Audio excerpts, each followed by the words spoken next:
yesterday we introduced for X scheme the group of algebraic d-dimensional cycles on X, and this is the free group generated by all d-dimensional subvarieties of X. And we have seen that it has the following properties. First of all, that there is a natural map, which is an isomorphism. It doesn't depend on the non-reduced structure of X. And moreover, that if Y in X is closed and U is the complement, then we have a direct sum, the composition.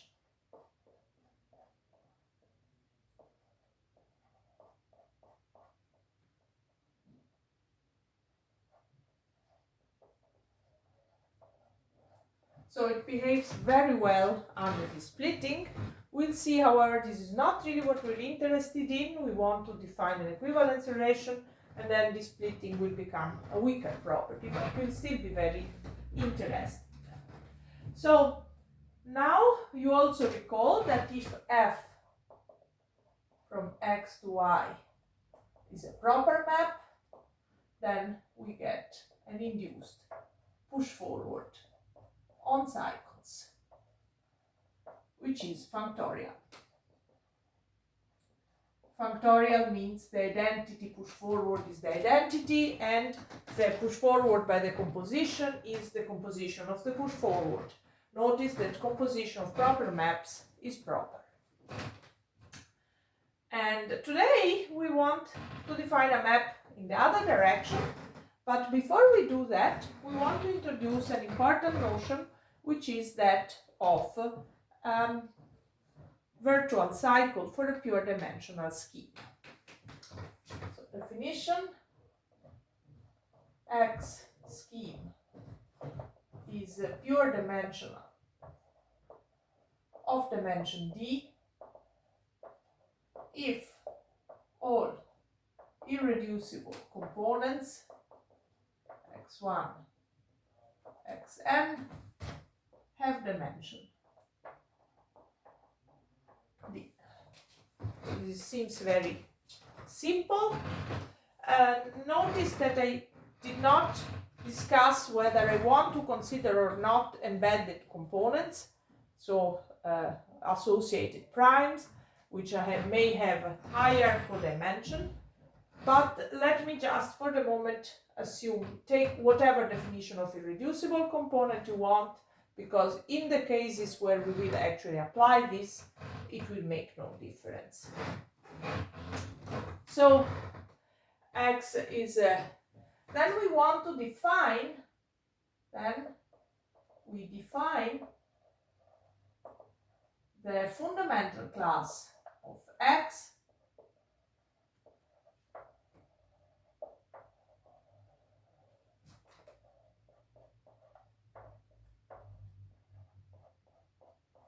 as follows.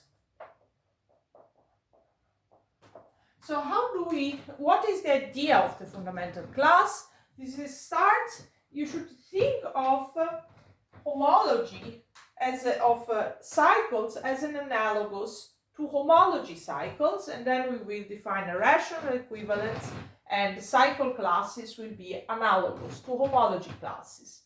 Now, one of the first things you learn about compact complex manifolds, or even compact orientable real manifolds, or maybe even not orientable, depending which homology you use, is that they have a fundamental class.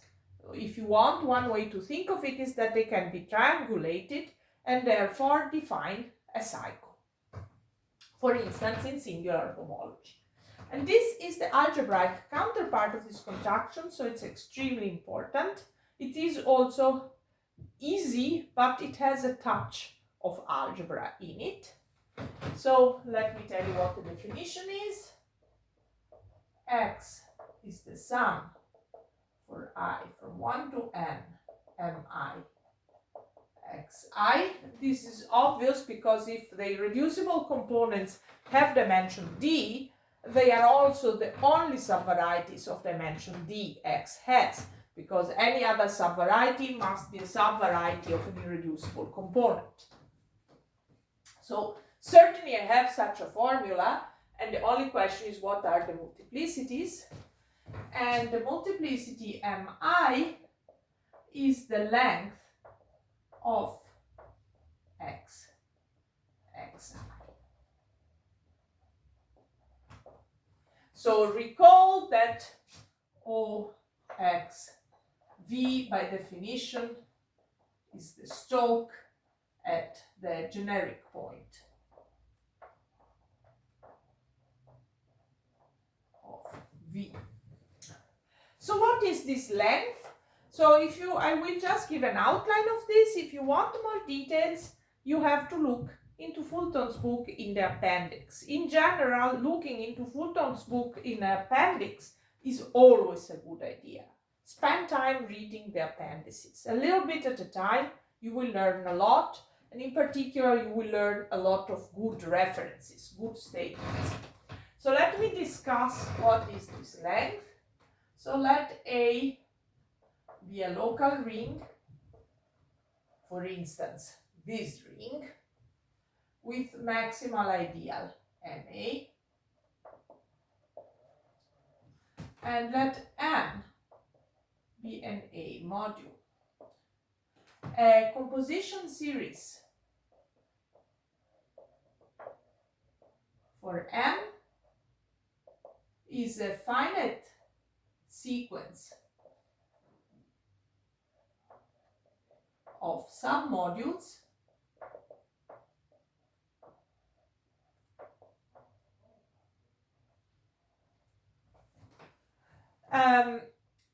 such for some are non-negative, such that mi minus 1 over mi is isomorphic to A mod ma for as an A module. And then we define the length of M to be R if a composition sequence as above exists or infinite otherwise. And there is an important algebra fact that the length is well defined.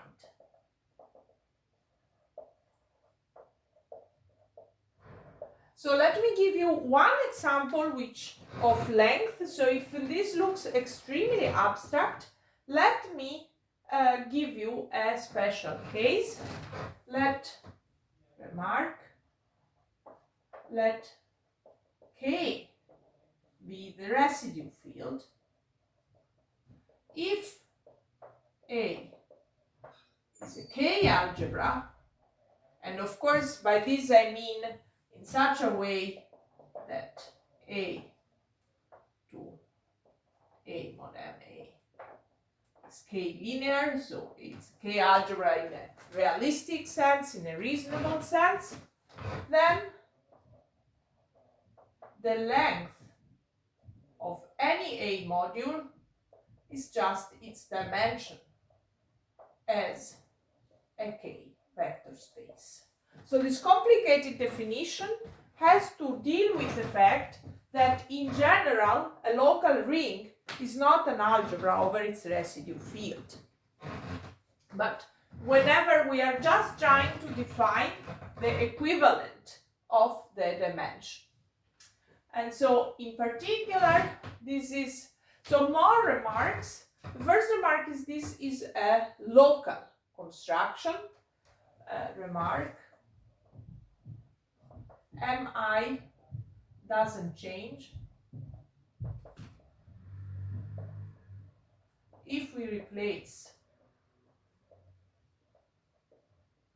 x with u in x open such that u intersected xi is not empty. So it means that the fundamental class of u is the same sum, where now, of course, if u intersected xi is empty, you get 0. If you want, it means that this fundamental class commutes with the pullback via open embedding, as we defined last time. And in particular, another way to define it is without loss of generality. We may assume x red is x1. Just take the open subset, which is the complement of all the others, and is affine. And if, remember, we are always working over a base field, so remark, moreover, if, for the computation I mean,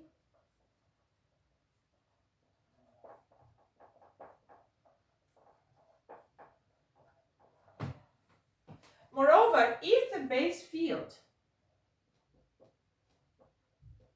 is algebraically closed and D is 0, then we are exactly in this situation. And so the multiplicity is just the dimension as a k-vector space of OX, x1. So it's a usual multiplicity of a zero-dimensional scheme. If you want, this is also the dimension over k of the global regular function. Moreover means in these assumptions. And what if the dimension is positive? Well, it's the same thing. If the dimension is positive and our x is in an, then what we get is the dimension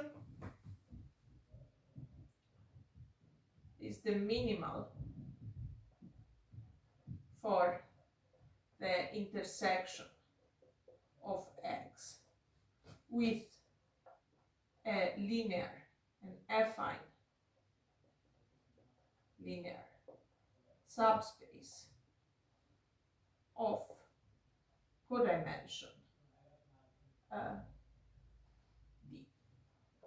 So the idea is you go and hit it transversely until you get a zero-dimensional scheme, and then you take one connected component and you look at the multiplicity there. So you don't need these two remarks. If they help you, remember them. If they don't help you, don't remember them. Just remember this because this is useful, and remember that there is a way to define this length and that it is local. That's the other important thing. So now that we have the fundamental class, recall we had seen that the proper push forward for cycles was to be seen as an analog of the inclusion of the cycles in a closed subscheme to the cycles in the ambient. And similarly, we want to define an analog of the restriction map from cycles in a scheme to cycles in an open subscheme. But this time we will give a slightly more general definition. Definition, a morphism f from x to y of schemes is flat of relative dimension R, this is supposed to be an R, if every phi, it is flat, of course, and every geometric fiber has dimension R. Every geometric fiber is a scheme of pure dimension R. And this implies, again, I'm not going to prove this, let F be flat of relative dimension R,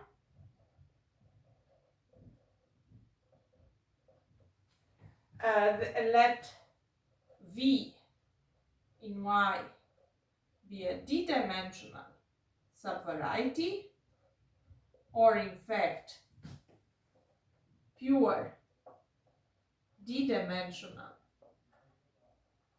closed subscheme. Of course, a d-dimensional subvariety is a pure d-dimensional subscheme. Then W, which is the inverse image of V, is a pure dimensional subscheme of X of dimension D plus R. So one way to think of this is that flat of relative dimension R is a good generalization of smooth of relative dimension R.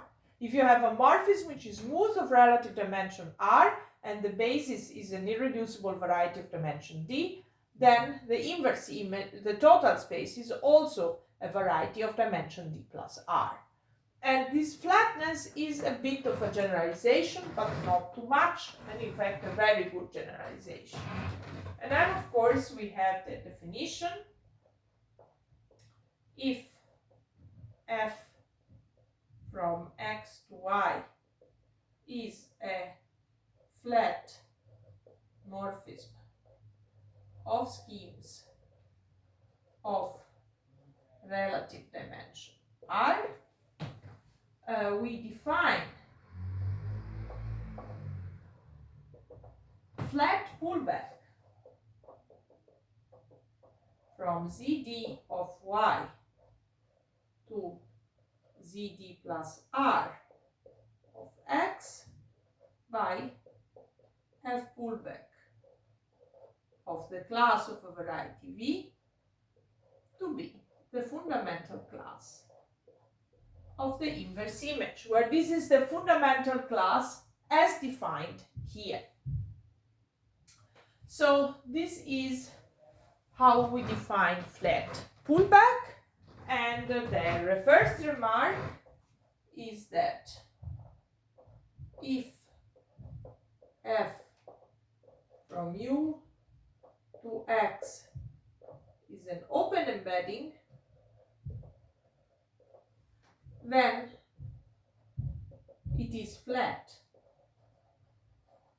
of relative dimension 0, and F pullback is given by F pullback of V is V intersected U. So the one we had already seen. So this is indeed an extension of what we have already defined. And now we come to which properties. So this is all definitions, but there is no theorems. This will be a characteristic of this course, that I will tend to give very few proofs. I am usually pretty bad at proofs, and in particular I'm pretty bad at proofs that are not very geometric, or that I cannot see as geometric, but which instead I tend to see as a lot of algebra.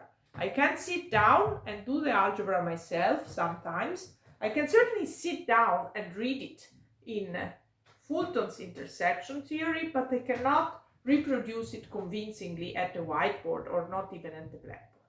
So I will instead focus on important properties.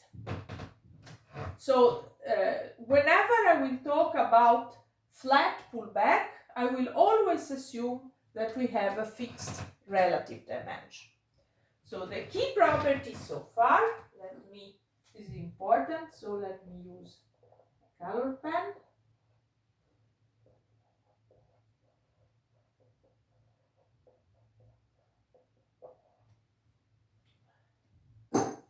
We have proper push forward,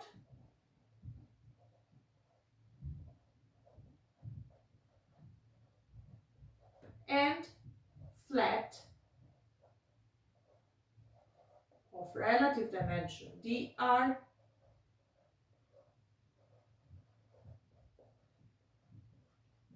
pullback. And I write this in brackets because sometimes I will not specify that the flat morphism has in fact a fixed relative dimension, but whenever I will do a flat pullback, I will always implicitly assume that. So now what we want to see is what properties they enjoy. And so the first fact, and again, it's one I'm not going to prove.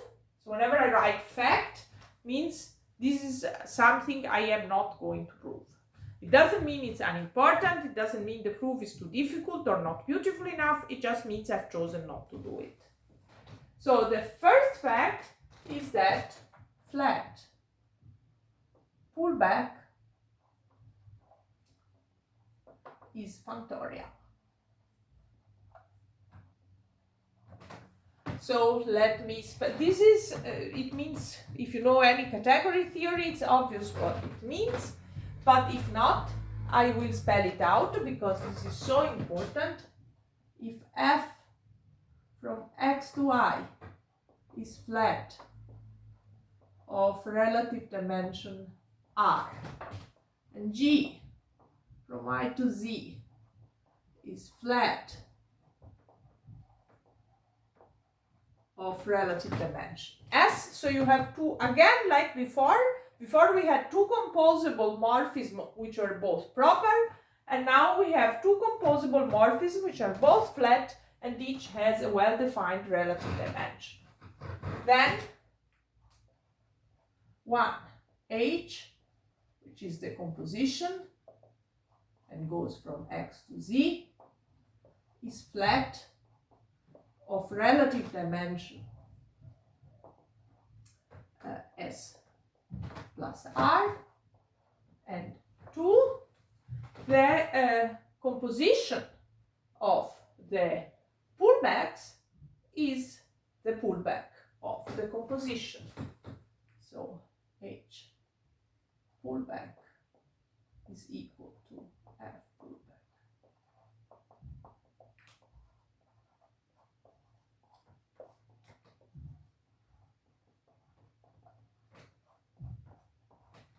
Or if you want, what I mean is there are two ways to go. I have, let me write this graphically in the hope this helps. You have this commuting diagram, and then what you get is another commuting diagram.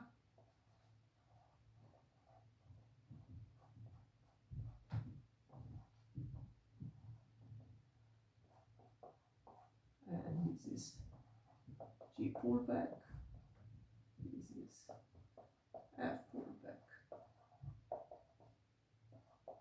And this diagram, so if this diagram commutes, then the pullback diagram also commutes. So how, I told you I won't prove it, but what is behind it? Of course, behind it is some algebra. So it's some property of the length of modules over a local ring. And so that is what I want to say. And now we can, by the way, the fact that this definition is well defined at all, it means not only that this is well defined, and let me add something here, the length of OX xi is finite. This is something, again, it's not difficult to prove it's related to the fact that everything is finite type over a field, everything is nilpotent, and so it's just some algebra again, but you need some argument here. So we have proper push forward and flat pullback. And so far, in some sense, nothing is very surprising.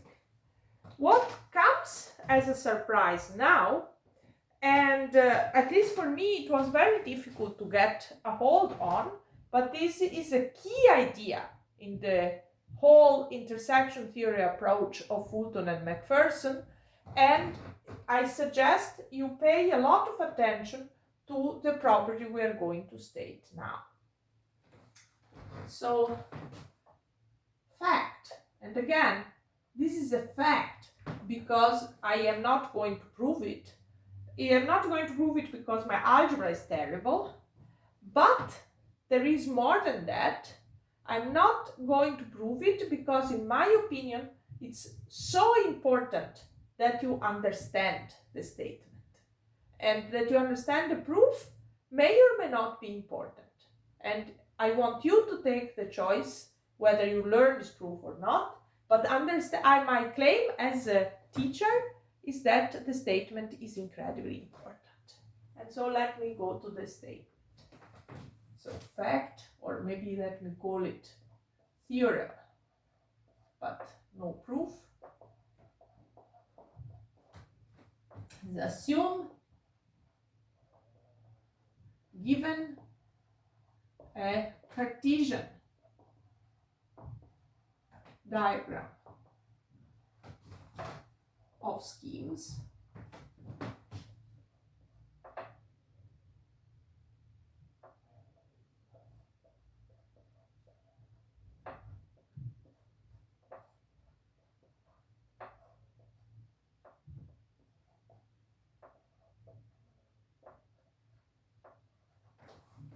So this Cartesian means that it commutes and that the induced map from x1 to the fiber product is an isomorphism, or it has all these different approaches. And assume moreover that f is flat of relative dimension r and q is proper.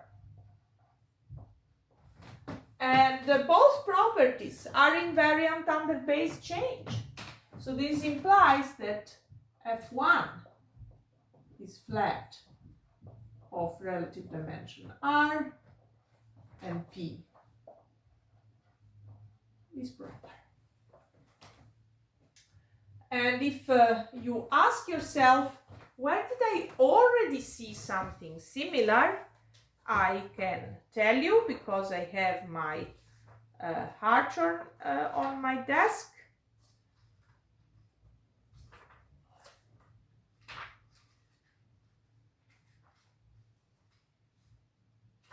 Actually, I can't because I don't think to. Yes. If this reminds you of anything, let's recall that you have a similar statement in proposition 3.9.3 of Hartshorne, if you are familiar with it. So the reason why I want to point out this analogy is because this will all come back to us eventually. Something similar, we will start seeing connections when and if we get to doing Grothendieck-Riemann-Roch. But mostly it's because, you see, now we have two ways to go from, so let me look at this and let's look at it in the light of which morphisms I have. Then the induced diagram of abelian groups. So which diagram do I have? Well, the proper maps give me maps in the same direction. So for instance, I have ZD of Y1 goes via Q push forward in ZD of Y. On the other hand, F is flat, and so I have a F pullback, which goes to Z D plus R of X, and similarly F1 is flat,